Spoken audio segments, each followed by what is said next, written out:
Hi, എല്ലാവർക്കും നമ്മുടെ മറ്റൊരു വീഡിയോയിലേക്ക് സ്വാഗതം. ഇന്നത്തെ നമ്മുടെ വീഡിയോ എന്ന് പറയുന്നത് നമ്മുടെ നാട്ടിൽ നിന്നും അന്യം നിന്ന് പോയ ഒരു പച്ചക്കറി ഒന്ന് പരിചയപ്പെടുത്തുന്നതിന് വേണ്ടിയിട്ടാണ് കേട്ടോ.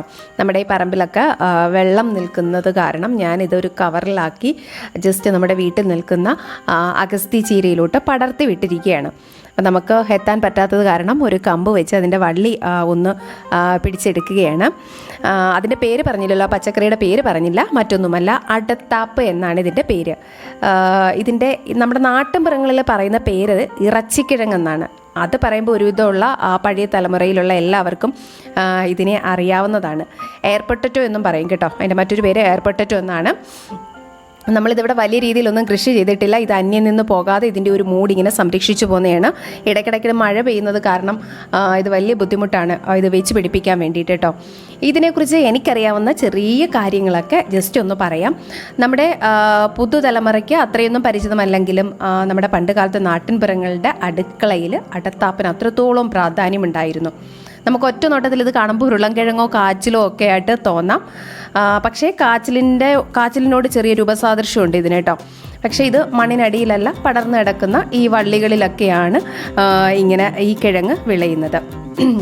ഉരുളൻകിഴങ്ങ് പക്ഷേ ഇങ്ങനെ വേണമെങ്കിൽ പറയാം, നമ്മുടെ ഉരുളൻകിഴങ്ങിന് സ്വീകാര്യതയേറിയതോടെ നമ്മുടെ അടത്താപ്പ് കൃഷി ഇല്ലാതാകുകയാണ് ചെയ്തത്. ഉരുളൻകിഴങ്ങിന് പകരമായി നമ്മുടെ പൂർവികർ ഈ അടത്താപ്പ് ഉപയോഗിച്ചിരുന്നു. അതുപോലെ തന്നെ നമ്മുടെ ഇന്നത്തെ കാലത്തെ ജീവിതശൈലി രോഗങ്ങളാൽ പൊറുതിമുട്ടുന്ന നമ്മുടെ ഈ ഒരു സമയത്ത് ഈ കാച്ചിൽ വർഗത്തിൽപ്പെട്ട ഔഷധ ഗുണമേറിയ അടത്താപ്പ് വീണ്ടും തിരിച്ചു കൊണ്ടുവരാനുള്ള ശ്രമത്തിലാണ് നമ്മുടെ കർഷകർ. ഇത് അന്നജം, പ്രോട്ടീൻ, കാൽസ്യം എന്നിവയിലാൽ സമൃദ്ധമാണ് ഈ അടത്താപ്പ്. കാൽമുട്ട് വേദനയ്ക്കും മറ്റുമൊക്കെ ഉത്തമമാണെന്ന് ആയുർവേദ വിദഗ്ധർ പറയുന്നുണ്ട്. അതുപോലെ തന്നെ ഈ അടത്താപ്പ് കഴിച്ചാൽ ശരീരത്തിൽ ഫ്ലൂയിഡിൻ്റെ ഉൽപ്പാദനം കൂടുകയും മുട്ടുവേദന ശമിക്കുകയും ചെയ്യുമെന്നാണ് പറയുന്നത്. കാച്ചിൽ വർഗത്തിൽപ്പെട്ട വള്ളിച്ചെടി ആണ് അടത്താപ്പ്. അതുപോലെ തന്നെ കറി വെച്ചാൽ ഉരുളൻകിഴങ്ങിനേക്കായും രുചിയാണ്. പ്രമേഹ രോഗികൾക്കും നമുക്കിത് കഴിക്കാൻ പറ്റും.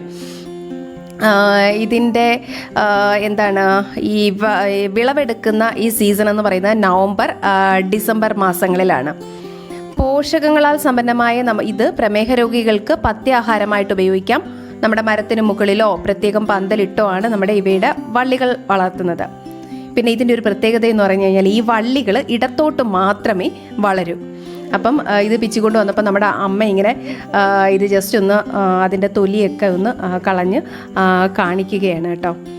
ഇത് അതിൻ്റെ ആ പുറമേ ഉള്ള ആ ഭാഗം നമുക്ക് ഇങ്ങനെ ഊരിയെടുക്കാം, തൊലി കളഞ്ഞ് പെട്ടെന്ന് എടുക്കാം. അപ്പം അടത്താപ്പിനെ കുറിച്ചിട്ടുള്ള ഈ വീഡിയോ എല്ലാവർക്കും ഇഷ്ടമായി എന്ന് കരുതുന്നു. നമ്മുടെ വരും തലമുറയ്ക്ക് പ്രയോജനപ്പെടത്തക്ക രീതിയിൽ ഈ അടത്താപ്പിൻ്റെ കൃഷി നമ്മളെല്ലാവരും ചെയ്യാൻ ശ്രമിക്കുക. അപ്പോൾ വീണ്ടും മറ്റൊരു വീഡിയോയിൽ കാണുന്നത് വരേക്കും ബൈ.